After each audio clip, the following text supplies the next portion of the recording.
session of the day. How are we feeling? Yeah. Home stretch, we're going to make it. You got your fancy dress outfits all sorted? Evidently, you're wearing them all now. Well done. Well done. It's my privilege to introduce to you this afternoon's speaker, James, not just James Moore, but James E. Moore. Yeah. And I asked him earlier on, rather than finding out more about him in a technical capacity, I said, how can I embarrass you in front of everybody? And I was assured by his heckling row here that he could do that by himself. Quite all right, thanks very much. The mad skills, mad skills. So I'm expecting him, he said he wanted to go for a wander earlier on down this aisle, so I suspect if he falls off, that might be one of the best trips, is that right? It might be. Flat on his face. Flat on my face. Yeah, so on flow ride. Just practicing. So I'm going to get out of here, I'm going to let him take over. Thanks very much, James. Thanks, Chris. Hi, everybody. Hi, James. Thanks, that's great. Welcome to the last thing for today. A couple things. I want to do actually a little housekeeping before we get started, like stand further away from the speakers. I do have data set information where all the scripts and Excel files that I talk about today will be available for download. There have been some questions about data sets for classes and such, and if this is your first RTC, what kind of happens is the speakers are given about a week and a half to make updates. So if we've changed our presentation or our handouts, we have about a week and a half to do that. At that point in time, RTC will send out an email to all participants that will have a hyperlink in it where they can then go download the data sets, more than just the handouts that are currently available. So if you haven't dealt with that before, just wanted to make you aware of that, since I'm going to reference a data set, and it might save some questions at the end. And you'll have access to all of the data sets, all the handouts, not just the classes you attended. So today we'll be talking about a health check for Revit project models. So we're going to get prepared for that because... So the class description, hopefully you've all read that. That hasn't really changed. The friendly little learning objectives, that hasn't changed either. And if I finish early, it just means we have more time to go get something to drink before, so that's that. And I will have some, I'll actually ask for questions as we hit certain milestones of the presentation, so if you just want to hold questions till we get to that point, I'd appreciate it. A little bit about me, I am a licensed architect. I'm not a recovering architect, I actually still am licensed, but I have gone to the quasi-gray side, which is corporate. I no longer practice architecture. I, as virtual design manager, do a lot of training of staff, process development, and I am trying as hard as I can to get out of direct project support and hire other people like Garrett, who's sitting up here in the front row, to do that. And actually, for many of the scripts we're going to see today, if you have questions technically about the scripts, I'm going to point at him because he's the one who actually wrote them. So just keep that in mind. I'm not going to go into a lot of detail on them. I'll touch a couple things on them, but if there's other questions about what you're seeing or how we accomplish any specific thing, Garrett will be your guide. The company that we work for, Shive-Hattery is 400 people-ish, depends on which day of the week and which HR employee you ask. We have 8 offices, design offices, stretching from Des Moines, Iowa to Valparaiso, Indiana. And about a third of those are Revit users. We are full service. We do building engineering, architectural design. We also do civil site design, landscape architecture. And we actually have one guy who does a whole lot of signage for the state of Iowa, fancy road signs. It's actually kind of neat to see the fun stuff. Not the green ones, but not the giant green ones. The actually nice signs that are byways and stuff.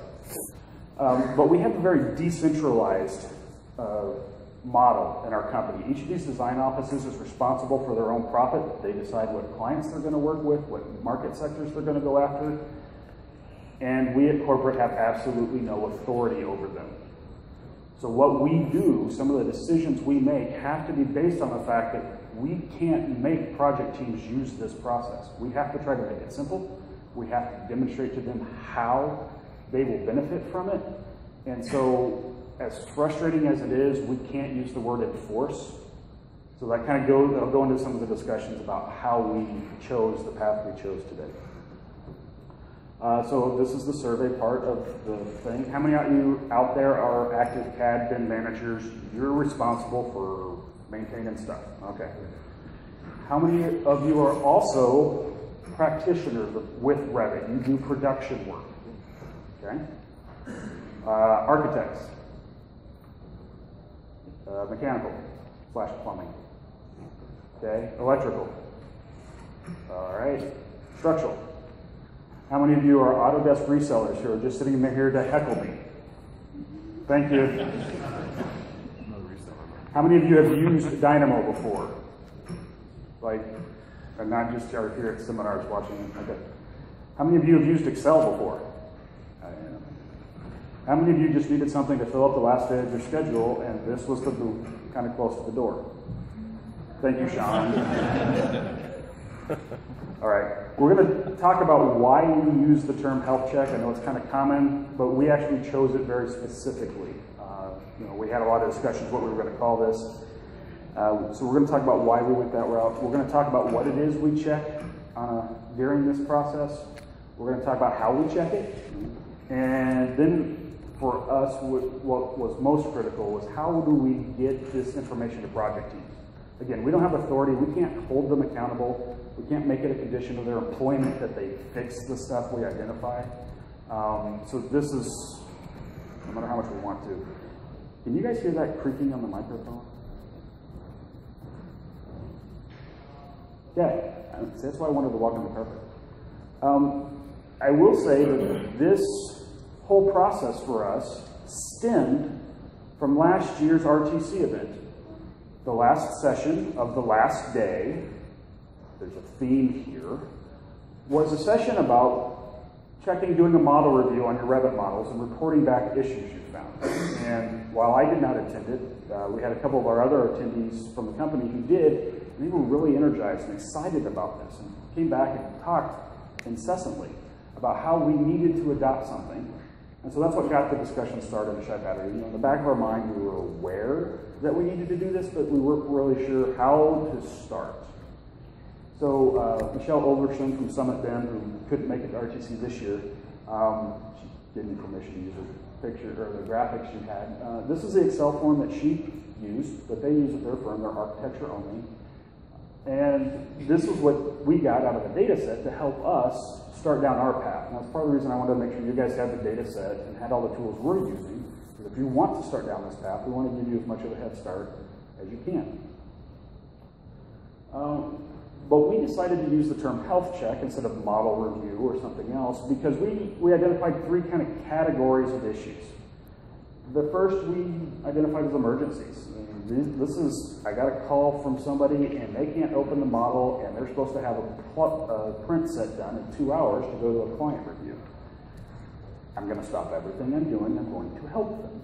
That's my job. At the same time, we identified another series which we kind of classified as urgent care. This is, I know something's wrong, but I don't know what, and I don't know how long it's going to take to identify it, but I don't really have an impending deadline. I did a face plant on the flow writer last night, so my nose is a little sore, but I'm not sure if it's broken. I can wait a little while and see, and then go to the doctor. But, yeah, video. So that's the kind of stuff we're talking about here. Perfect example, we had somebody come to us a couple weeks ago. It's taken 45 minutes for them to open a model. It should never take 45 minutes to open a Revit model. We're pretty sure it wasn't the model in this case because the person next to him could open it in 15. So that's something we got to sit, we got to look at, we've got to troubleshoot that issue, but it's not something we can really do through an automated process. We need to go, sounds really wrong. We got to go touch and feel and figure out what's going on there to make sure that we find the right answer and the right solution for that. The last things are stuff that goes wrong that's preventable. Yeah, we should have seen that coming. Those types of issues. And this is what we really wanted to try to look for in our health check. We wanted to be proactive. And when it comes to that, it's really important for us that it's arbitrary. So this is like you're going to the doctor once a year for that checkup that insurance will pay for, at least here in the US, and you're getting your blood work done. And they, 2 weeks later, you get this report that says, hey, your cholesterol's high. Good. And your doctor says you should talk to your doctor about it. Maybe you should consider changing your diet. For me, my cholesterol overall isn't high, but my good cholesterol is really low. So I've been told I should eat more avocados than almonds. Okay, well that's a choice I make. Do I change my diet? Do I eat more avocados? Do I eat more almonds? Do I get the nice honey roasted ones that probably aren't as healthy for me, but I'm eating almonds, so it's what the doctor told me to do. You know, that's what we wanted to do. We wanted to start to identify proactively things that people were doing as habit or in their Revit models, that if we could change their habits, their life might get better. They might have fewer problems with their models. They might call us less and give us time to do more fun and invigorating things like coming to conferences, seeing all the things the rest of you are doing and we're not, and we feel like we're behind and we need to catch up. So that was our goal, was to free us to come to conferences. So again, we wanted to automate this. We wanted to have a level of consistency that can be achieved really only through having very little human interaction. So we can't do that with the emergencies. We can't really do that with the urgent care. But we can do it with the health checks, because we can, again, we're reporting facts, we're reporting numbers, and we can use software to do almost all of that. Little question mark. Do you have any questions so far? Okay. So what we check. Again, we're a multidisciplinary firm, and the example we looked at last year was just architecture. So we had to stop and think about what is it we're going to check. We have different models. Our primary structure is one architecture model, one structural model, and then a shared MEP model. That's just what our standard stuff is. And so, well, we're going to have to check all three of those, right? So suddenly the system becomes a little more complex. We also need to look at models that are linked. While we do have all design services in-house, we sometimes get on projects where the client asks us to use outside consultants. Several of our offices have architects only. They don't have engineers in those offices, so they frequently use consultants. And we all know that what happens in a linked model can have a pretty negative impact on our working teams, our ability to work with stuff, because if they're doing stuff poorly, it's going to feed through. One of the biggest problems we have in that emergency issue is I get architecture calls saying, I can't open my model's corrupt, what do I do? We start to dig into it, we start to look at it, we close the work sets with all the linked models, and it opens just fine.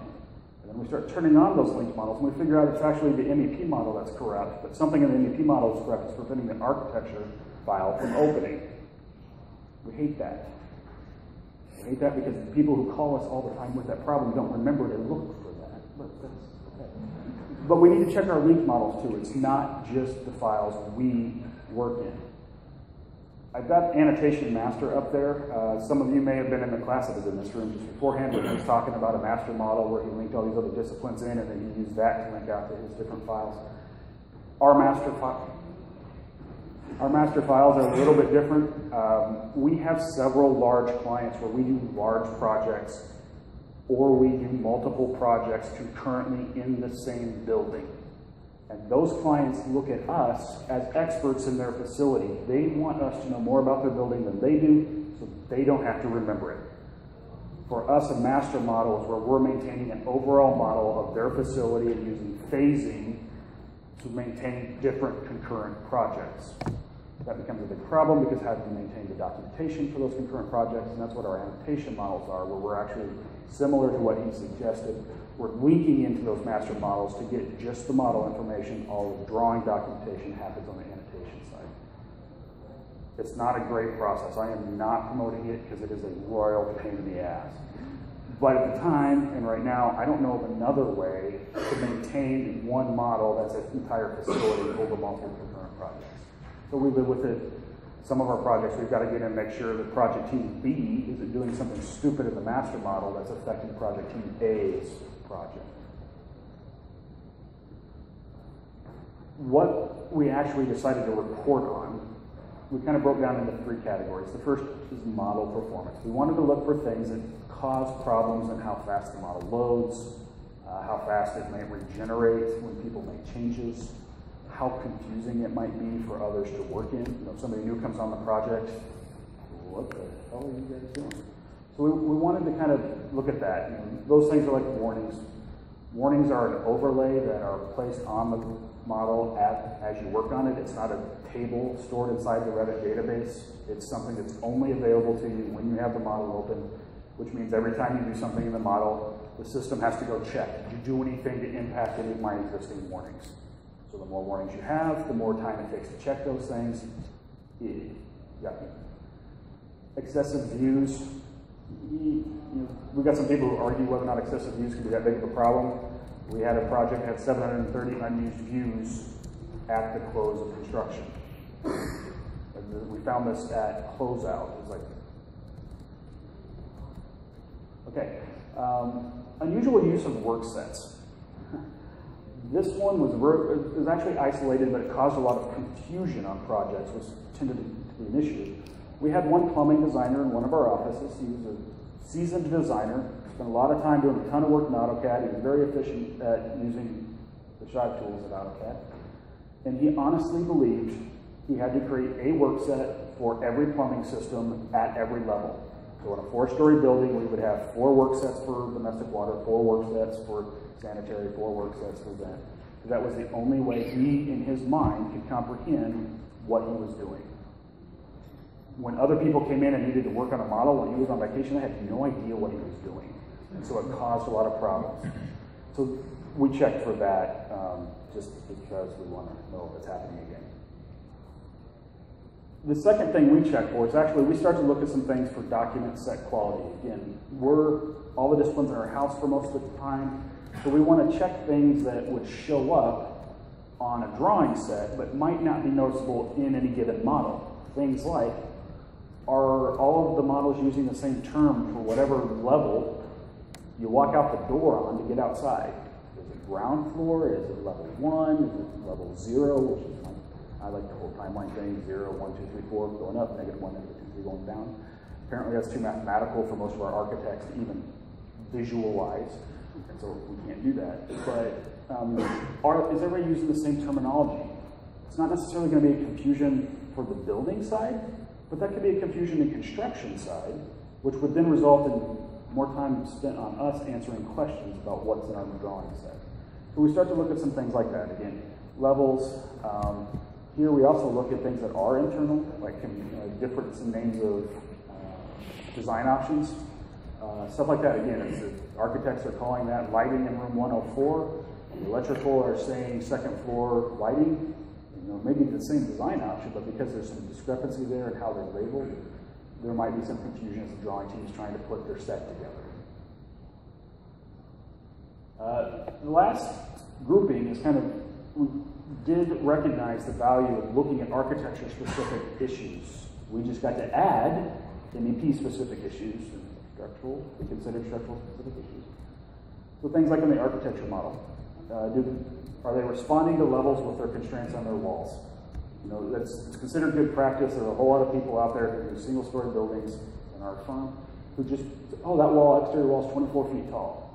And then when they realize the roof slope means that front parapet needs to be 26, they make it 26. And then something happens mechanical and they need to lift the roof 2 feet, and suddenly all of their walls are still 24 and 26 and their parapets don't meet code requirements.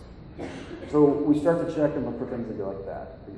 We're just trying to find things that will simplify their lives down the road. Room placement, the issue there is how many people have ever placed a room in a model and then deleted it. You get that little warning in the box that says that it still exists, then you just unplaced. Again, that project that had like 700 unplaced views had 200 unplaced rooms, and they had gone through CDs and production with all these rooms being processed every time they opened up a finish schedule, and they filtered them out so they didn't see them. That's great, but it was still thinking about it in the background. I had to make the decision, do I show that one or not?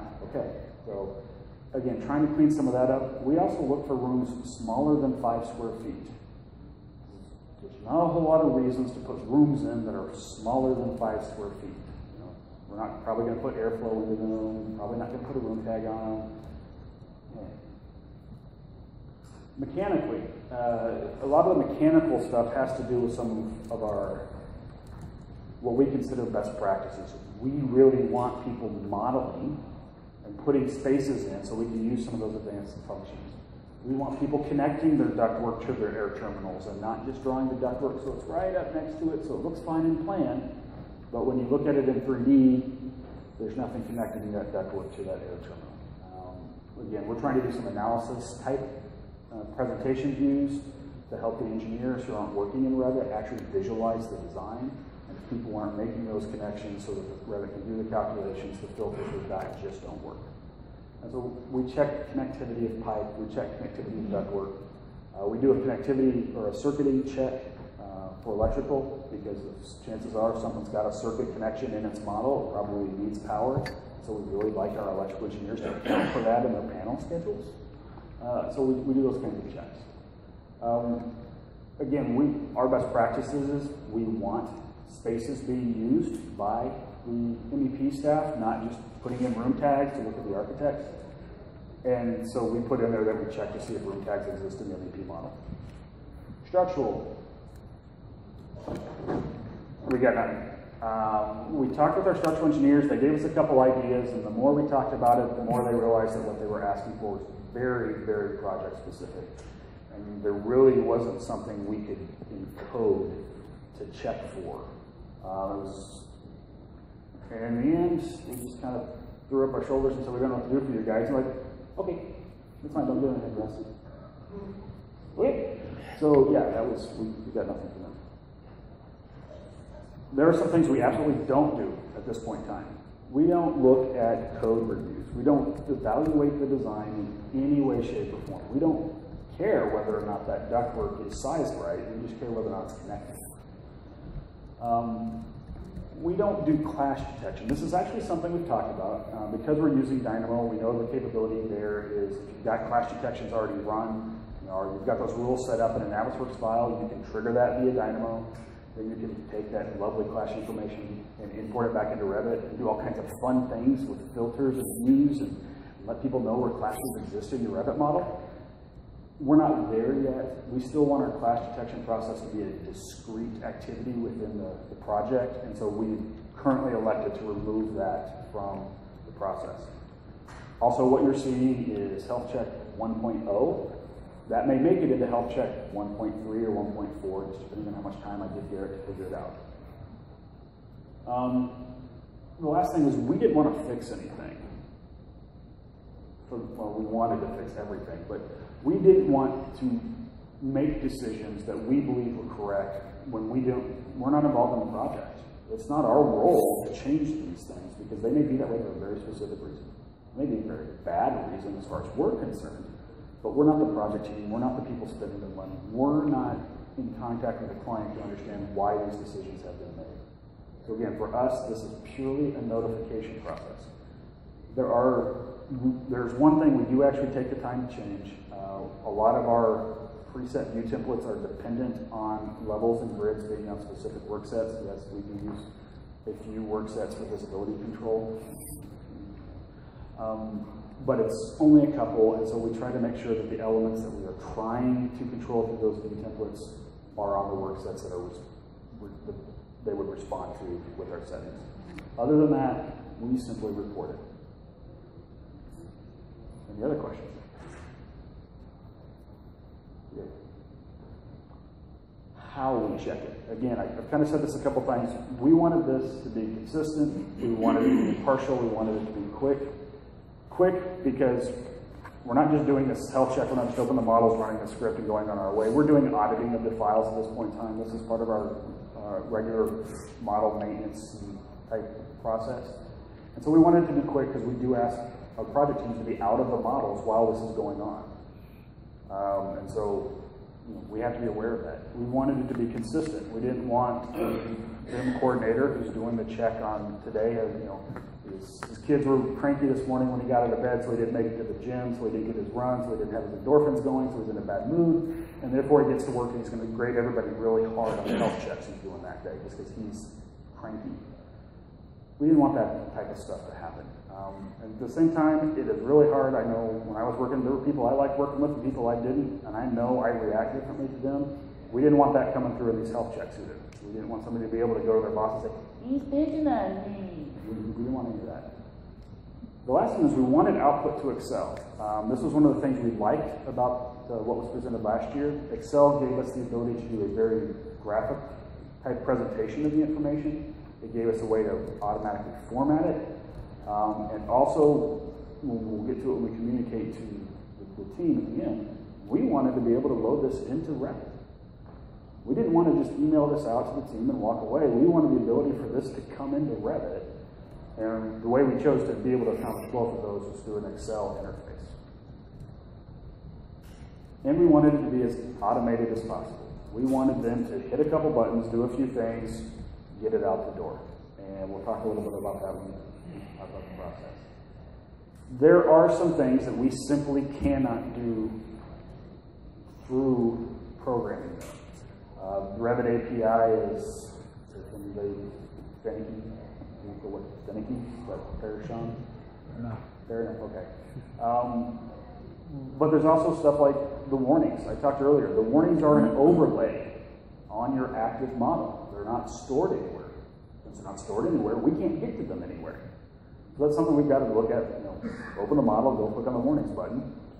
How many warnings I got? The connectivity checks that are similar, they're overlay type checks. So those types of things we've got to do. File comparisons. It's the way the Dynamo stuff likes to work. It tends to like to work in the file that's currently open.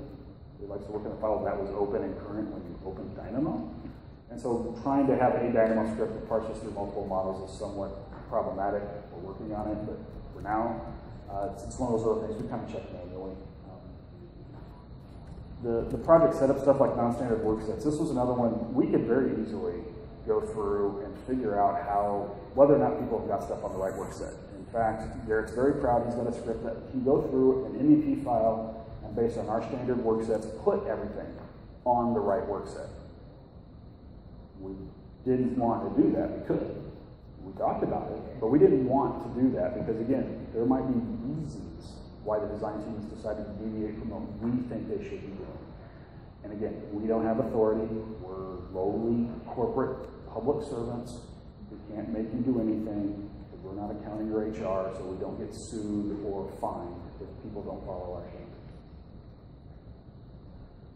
For everything else, everything we could, we wanted to automate it, and we chose Dynamo.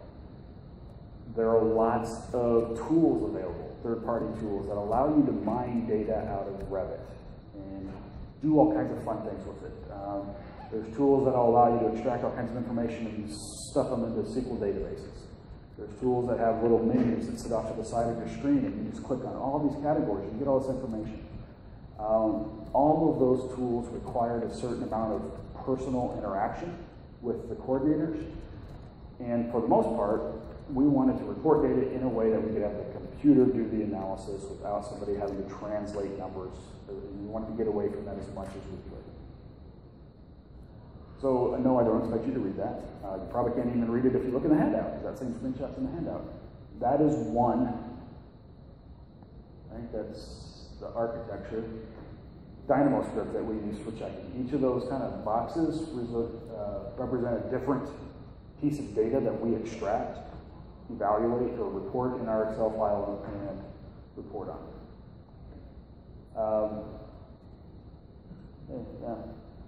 Yeah, that's what happens. We take that, we shove it into our Excel document. Then we have once the Excel's done, we have our BIM coordinators go in, and there's, again, things we can't check. We've given them drop-down boxes for. They say yes, they say no. They say not applicable, there's no design option, so we're not going to check to see if those names are the same. Or they type in a number. In the case of the warnings, they go to the warnings button, hit the button, scroll to the bottom of the list, hit the bottom plus sign, scroll to the bottom of the list again, look at the highest number there, they type that number in. That's it. Trying, again, to take out any kind of objectivity, any kind of chance for inconsistency in the process. We've given them explicit instructions. When you get the data set, if you look in the Excel file, or we're looking at it a little bit later, we told them, this is where you go, this is where you get what we're looking for here, and this is where you put it. Again, we trust them, they're professionals. We just want to make sure they don't forget. Okay. This is where we're going to try to do a live demo. And this is where James realizes he forgot to get the mouse out, which makes using Revit on a surface very, very difficult. One of the key things about the process here is one of the things we do requires an evaluation of all modeled objects. And so we actually have a view set up in each of our projects. Everything's on that's in this model. So no link models are on, none of that kind of stuff, but everything that's modeled here is on. And that allows the script to use a select all stuff in view. That's not the technical term, but that's the one I use because Garrett wrote the script and I didn't. But we have to have this open and current when we go to run the script. At that point, we go to 2017, we go to the Lower Manage tab, we hit the Dynamo button, we wait for it to open. You know, the handout, when you get that, the handout was based on the 0.9.2 stuff, the versions we had. What's running now is 1.0.0, and I don't think we had to change anything in the scripts. The one caveat is that actually open? Sure. Yeah, it's open. The one caveat to that was we uses several packages from other suppliers, and we had to wait until they updated their packages for 1.0.0 until we could actually check to see if we needed to change anything. One of the little quirks we ran into is one of those packages stopped providing a couple of the nodes we were using. So this is something to be aware of. As these systems grow and you get new versions, you want to do some testing before you just push it out to everybody in the company to make sure that the scripts you've got still continue to work as progression happens. And it's going to sit here, and ideally it's probably going to take about 2 minutes. But what will eventually happen is, hopefully, if everything is working right, this Excel button will suddenly light up and it'll say, hey, Excel's open. Woohoo, Excel's open. That means it's actually gotten to the point where it's writing information to our document. Now, the way we structured this was that we wanted the same Excel document to be through the life of the project. We don't create a new one each time we run the script, because we're going to take PDFs, and those are going to become the records of each of these runs. Hey, look, Excel opened it. And hey, look, I got a warning. Well, we'll see how that impacts this. Oh, look, it's done already with warnings. That means it impacted it a lot. Oh, so, yeah, let's go for that one.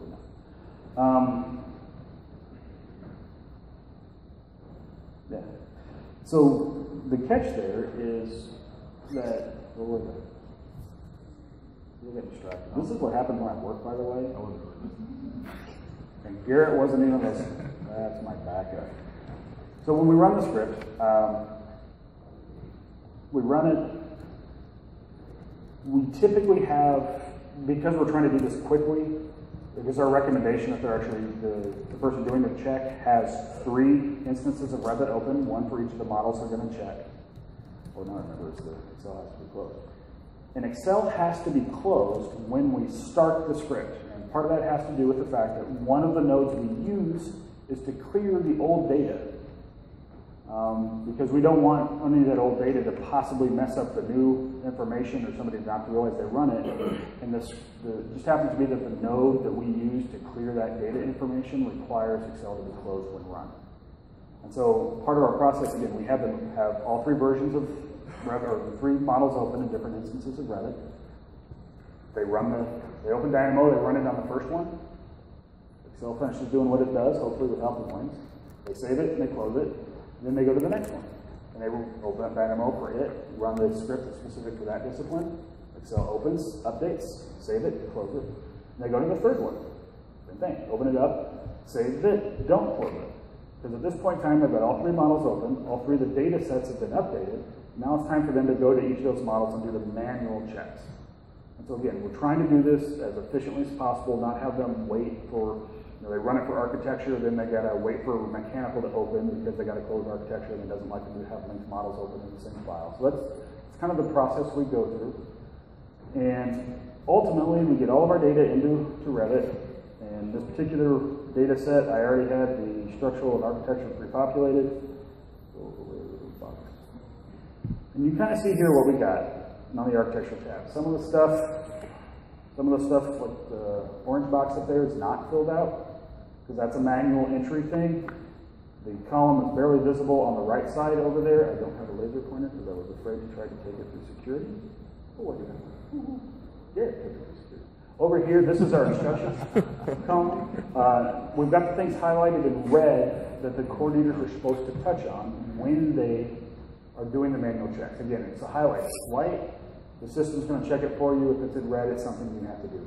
Just trying to remind them as they go through this process. Most of them, once they've done it 3 or 4 times, it's second nature at that point. We're going to stop looking at that now. We're going to go back and look at manual now.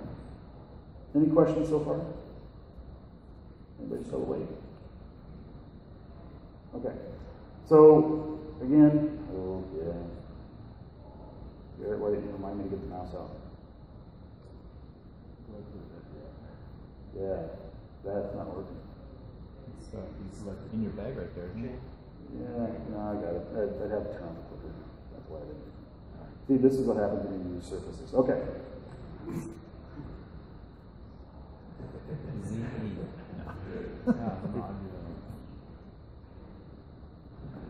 Again, that's the whole script. The orange colored boxes at the top, those are kind of non-reporting routines. The 3 non-reporting routines we have, are, at least in the architecture script, are the clear out all the old data function. We have a file or a family that we use to kind of report graphically progress through the current phase. Thermometer, again, something we picked up from one of the presentations last year at RTC. So it relies on data information. Well, right now, there's not a great way to get Revit to automatically update based on system date, so we've got a little script here that parses out the system date information and shoves it into the parameters for that family. So at least every time we run this, it's being updated. Project teams can update it anytime they want, but since it tells them they're falling behind, they tend not to. And then the last one there is actually a routine we run to help make sure that all of our view titles are cast. Just something we run on the side at the same time. We don't know what's been created in the meantime.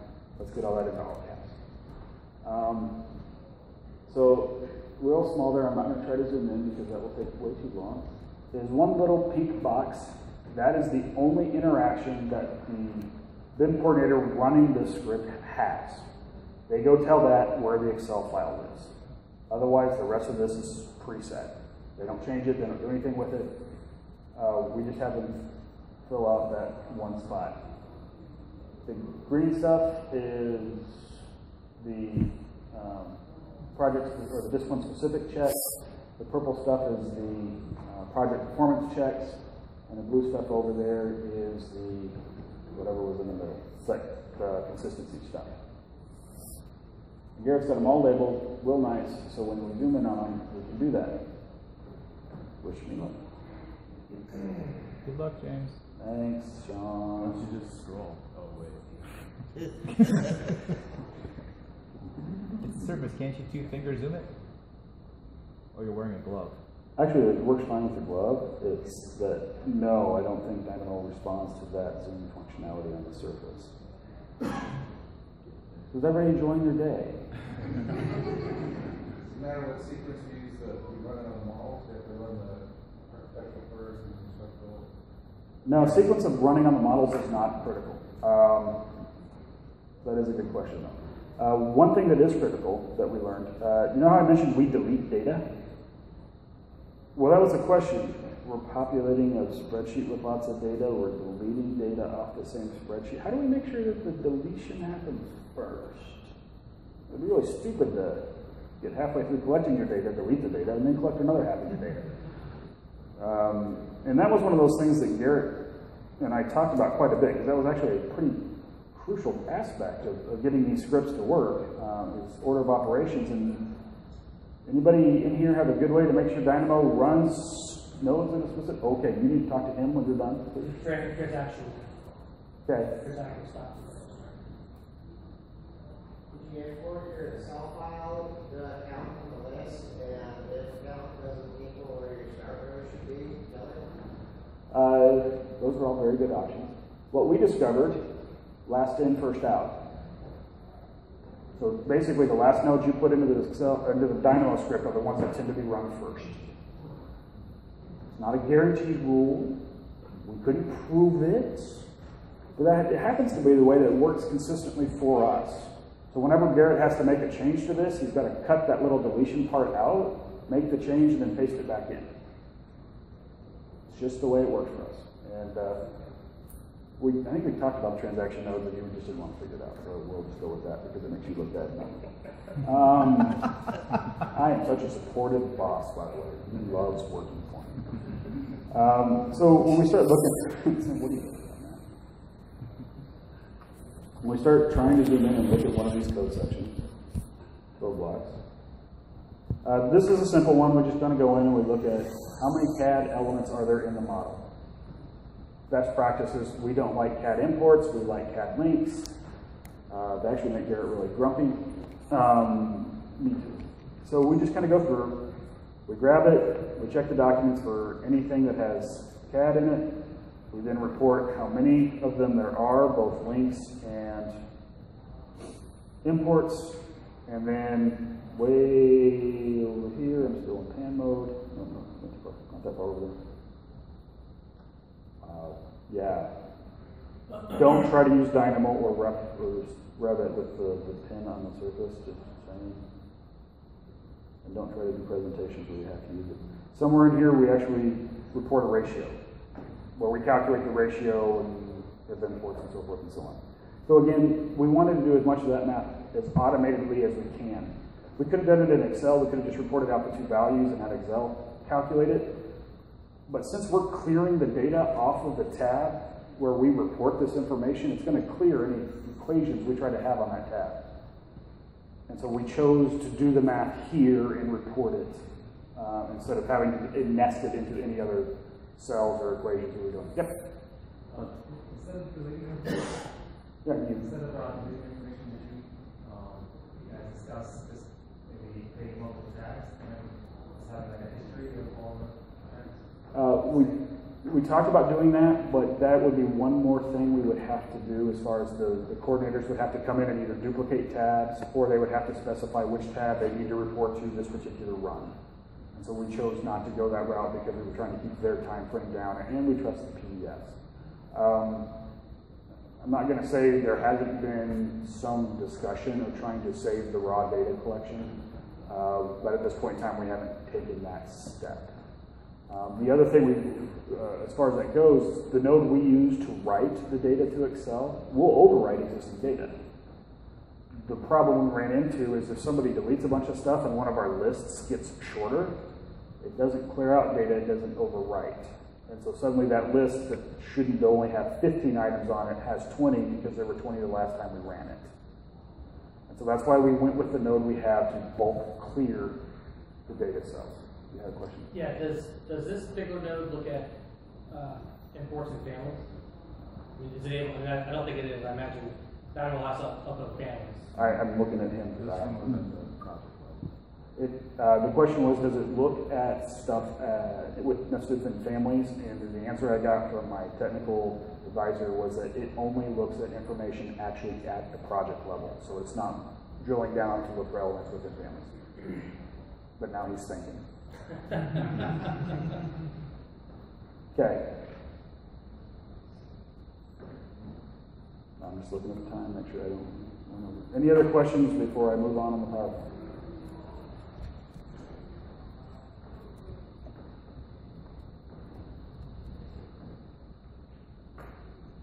Okay. So once we run our automated scripts, once they've gone in and kind of made their manual reviews, it's time to send this information out. How do we get it to the project teams? It's kind of like the blood work report you got. Doesn't do any good if you just send it to them. And so we got to get it in front of their faces and make sure they have a chance to do better. So what we did is we set up some evaluation stuff. We set up the evaluation stuff. Again, trying to make sure it's consistent, not that Mr. Grumpy Pants who didn't get to work out that morning is being really tough on his, 25%, that's terrible. And then 2 weeks later, when he actually had a really great day at the gym and broke his record in his deadlift, 35's fine, they're doing great. No, we didn't want that to happen. We wanted it to be objective. We wanted it to be formative and not derogatory. So no matter what I actually sound like. I don't have filters, but I am extremely conscientious of words, how they can hurt people, even to hurt people sometimes. But this wasn't one of those cases. We chose very specifically to go with good, caution, and needs attention. Good, hey, woo, needs. Caution, it's okay, you might want to look at it. And needs attention is, yeah, you're probably going to have a problem if you don't do something. So this is like, your cholesterol's low, your cholesterol's near borderline. Or hey, look, your cholesterol 5 times the recommended limit, legal limit, 5 times the recommended limit. You should probably need to pay attention. So we wanted to do it that way. Now, some of the different forms we've seen, they don't use the wording there. They use conditional formatting and start to do symbols. Hey, you got a green dot, you got a red dot, you got a yellow dot. That's perfectly fine with that. The catch is, conditional formatting does not carry when we try to bring it into Revit. Like warnings and the systems checks, conditional formatting is an overlay in Excel. It's not actually stored. You're not changing the cell's background to yellow there. It's just evaluating data and doing a visual change on the screen. You can print it in color. It'll register that way. But if you actually go in and try to mine that Excel file for information, that conditional formatting isn't stored and applied. And so we chose to use conditional formatting for the color coding here, but we did not choose, or we chose not to use the symbology so that we could take that into Revit and they would still have the same information in Revit. And we do all that with predefined, beautiful, simple, nested if statements. If it's below a certain level, it's good. If it's above a certain level, it needs attention. If it's anywhere in the middle, it's caution. Minimum number of tests to get the maximum number of criteria. How we set the criteria. This is a little fuzzier because Garrett and I just kind of talked about it and made stuff up one day. Hey, it's uniform, everybody's getting the same judge. But we use some common rules of thumb. We talked about what we consider to be best practices, what we try to educate our project teams to do. We got some recommendations from people, the number of warnings. What's good in the number of warnings? Well, 0 is great. I mean, people have projects with 0 warnings in them. I've heard of 1 or 2 show-offs. But at some point in time, they're probably not slowing down your model all that much. Okay, you can live with a certain number. Once you get above another number, you know you're having problems. So we had to get some recommendations there. But telling somebody, hey, your doctor doesn't look at your blood work and say, hey, your cholesterol is really high, we'll talk to you next time. No, they don't do that. They talk to you about what you can do to improve. And we wanted to do that. We wanted to help people understand why we said we thought this was a problem and what they should look at to do it. Again, we're not fixing it. We're giving them information so if they choose to fix it, they can. If they choose not to and they come to us with help with problems later, we can laugh at them. But it's still their choice to make a change in their life. In this particular case, we use the exact same nested if statements that just get a lot longer because there's a lot more text involved.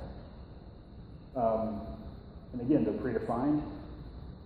We want to help them. We want to say, hey, this is why we're flagging this for you.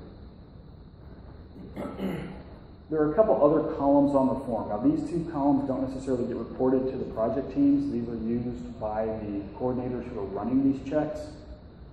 We give them a column to make notes.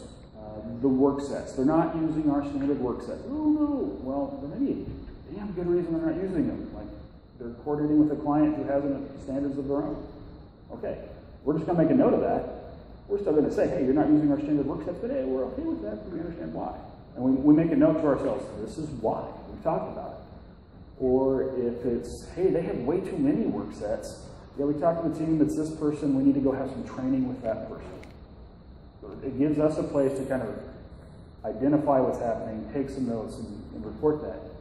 There's also, we gave them a column for standards considerations, because if they're having problems doing what we're wanting them to do because of something in our standards, I can't ask them to fix that by themselves. We need to fix that, and we need to change our standards to account for that. So it gives them a place to start to document those ideas. And maybe it's just a suggestion for a change. You know, yeah, they can do it with our standards, but if we change our standards just a little bit, it'd be a lot easier for them to meet what we're setting as criteria. So we give ourselves a place to record that type of information. In the end, we've got 3 tabs in the Excel file, one for each of the models. They're preset. We simply do a save as out of Excel to create a PDF file, one for each of these tabs. How many people print PDFs out of Microsoft Office? Anybody? How many people are using Office 2007 or older? Okay, sorry. 2010 and newer, there is the option to save as a PDF. Just as comparison, if you have a Bluebeam printer and you're printing to a PDF using Bluebeam, your file will be 2 to 3 times larger than the save as PDF in the default Microsoft Office functionality. Just a note. We use the save as because it's nice, compact, easier to email, doesn't fill up people's their speech capacity, doesn't fill up their inboxes in their email. You know, we've got it preset. We've got the page breaks already set up. They're just hitting save as. Hit the next tab. Save as. Hit the next tab. Again, we didn't say our BIM coordinators' lives were exciting, but we tried to make it consistent and repeatable.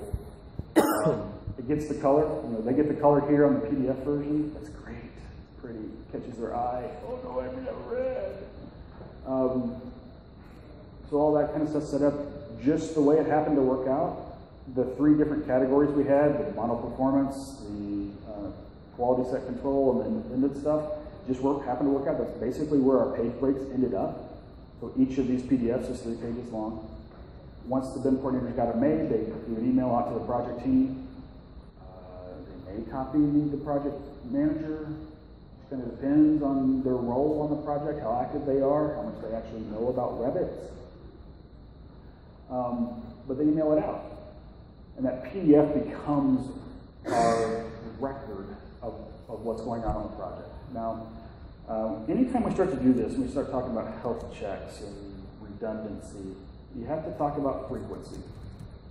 One of the things that a lot of what I've heard about from people doing health checks on models, we do that at the end of each phase. Okay, so they get 2 chances in the life of the construction or the design process to improve what they're doing. We wanted to be more in your face than that.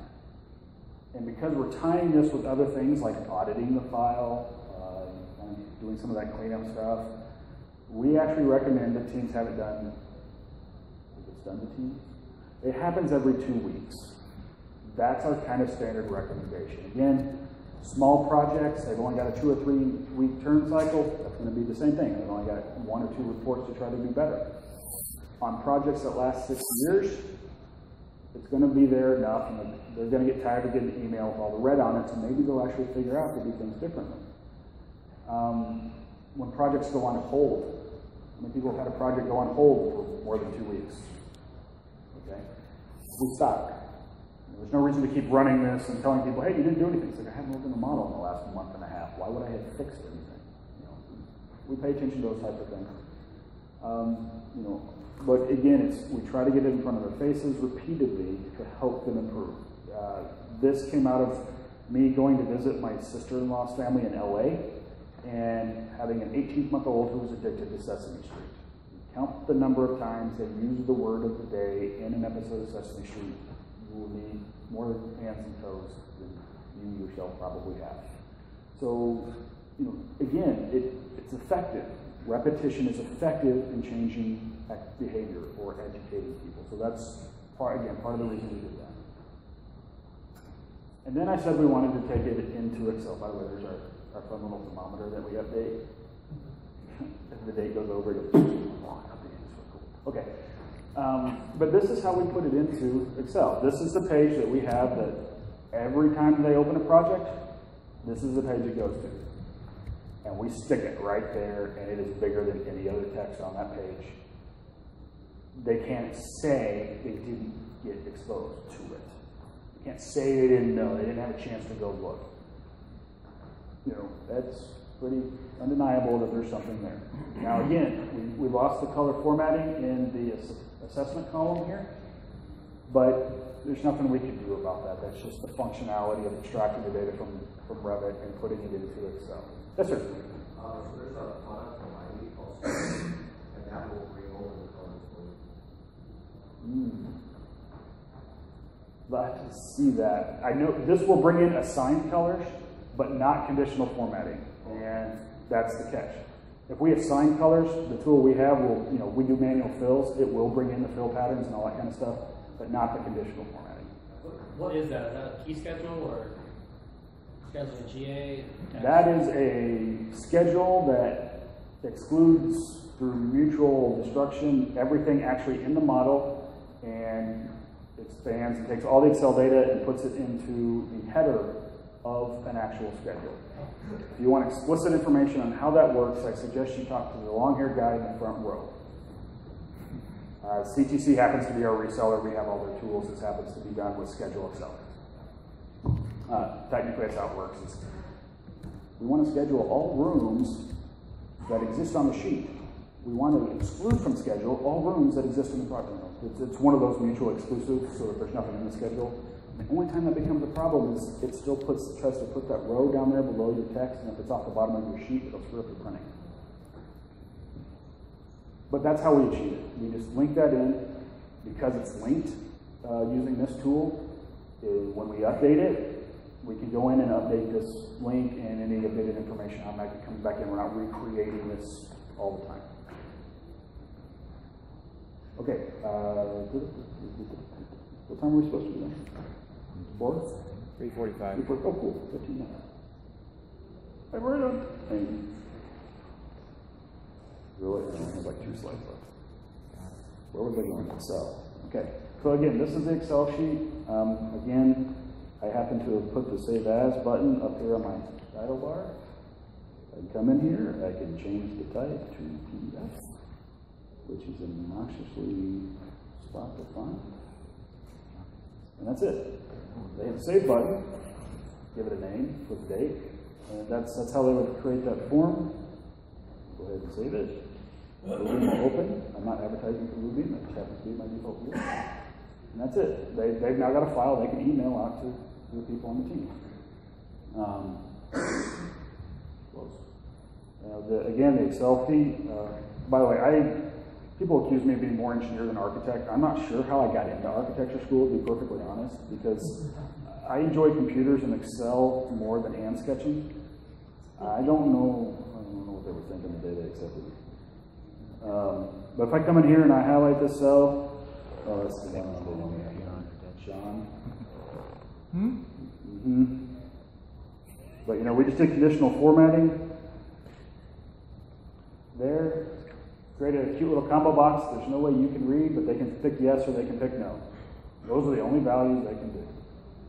That's simply done through, it's actually not through conditional formatting, it's data validation. Create a list, they can pick it. Once they pick yes or no, the evaluation comes in and the recommendation. That's it. Any questions on the Excel form? Again, the Excel form is going to be in the data set, so you guys can pick it apart, laugh at me, more efficient ways to do stuff. You said earlier that the first thing your script does is get rid of all the old data, but those are formulas.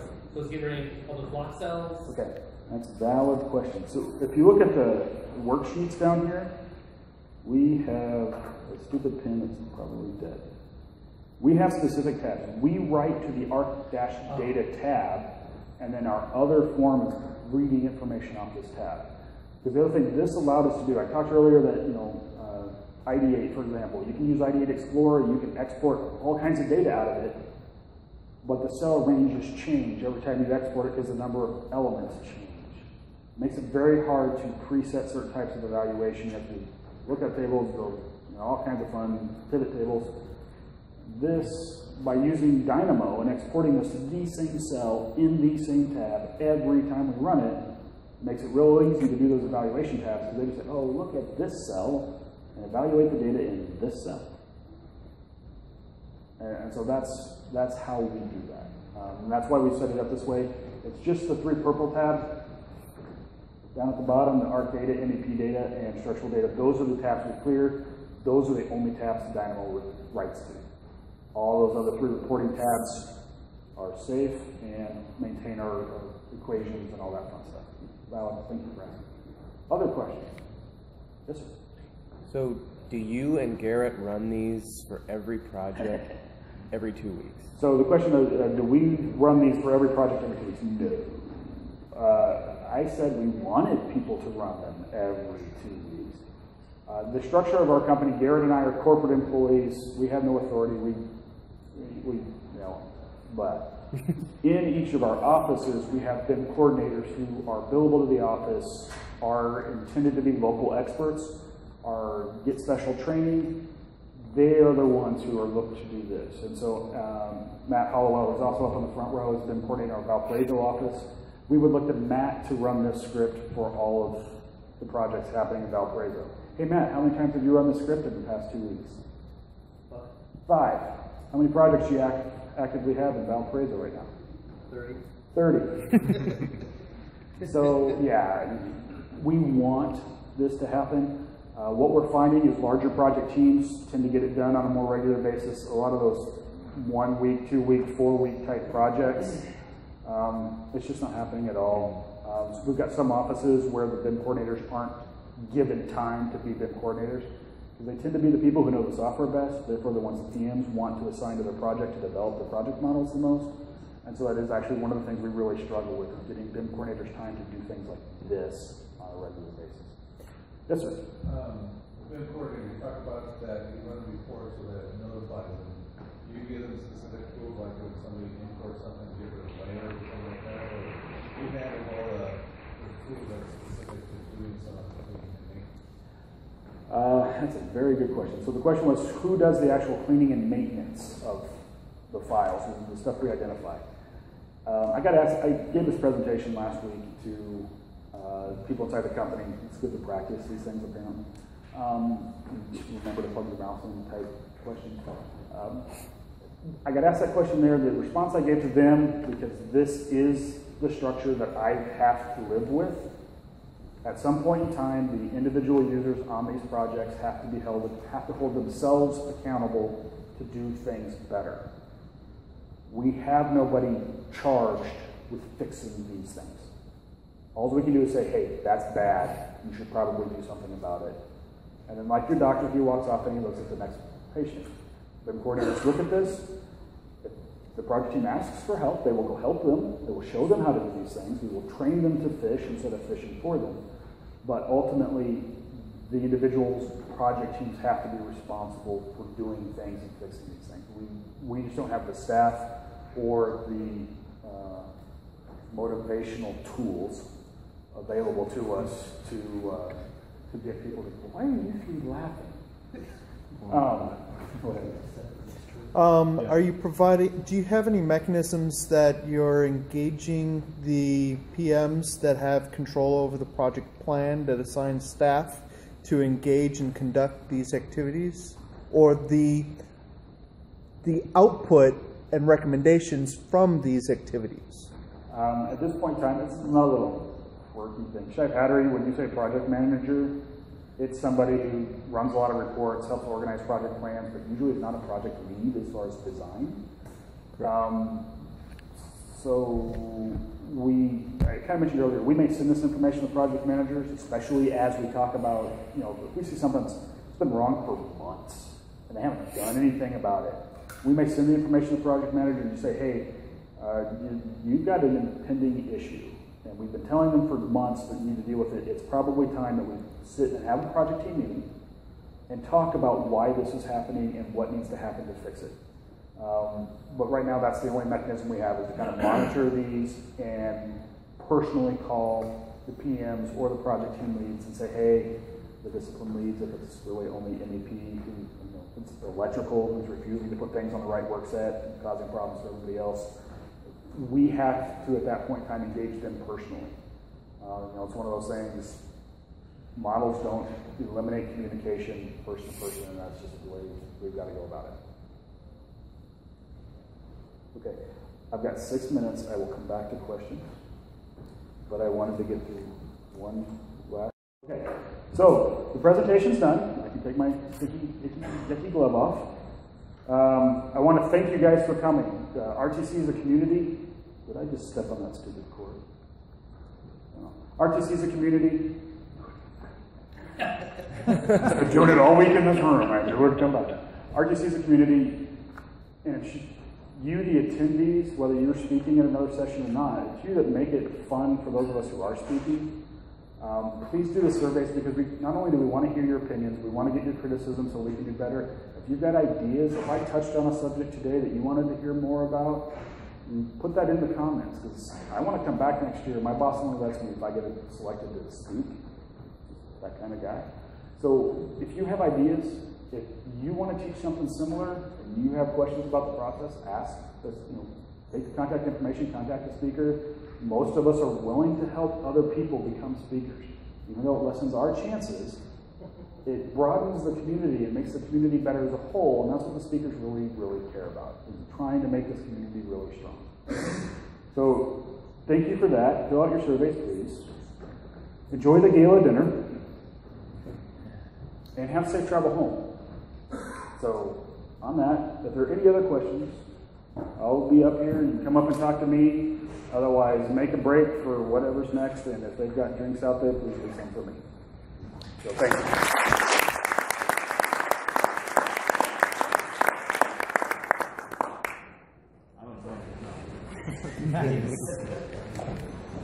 Nice.